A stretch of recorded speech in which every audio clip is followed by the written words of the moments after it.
বাবা আমি একটা মেয়েকে ভালোবাসি, কিন্তু মেয়েটা আমাকে ভালোবাসে না। আপনি এমন একটা তাবিজ দেন যাতে মেয়েটা আমার হয়ে যায়। হক মাওলা, নে তাবিজটা, অতি শীঘ্রই এই মেয়েটা তোর হয়ে যাবে। বাবা কিছুদিন ধরে আমার ব্যবসার মধ্যে উন্নতি হইতেছে না, আমার একটা তাবিজ দেন যাতে আমার ব্যবসাতে উন্নতি হয়ে যায়।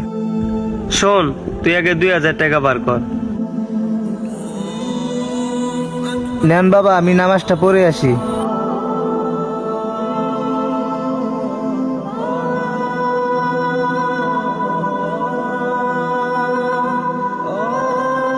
বাবা আপনি আমার টাকা ফেরত দেন।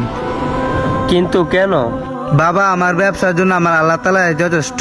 আমি খালি দেখতাম তাবিজের সাথে সাথে আপনি নামাজ পড়েননি, কিন্তু আপনি নামাজ পড়েননি। যে ব্যক্তি নামাজ না পড়ে সেই ব্যক্তির দোয়া আল্লাহ তাআলা কবুল করে না। এভাবে প্রতারিত না হইয়া আল্লাহর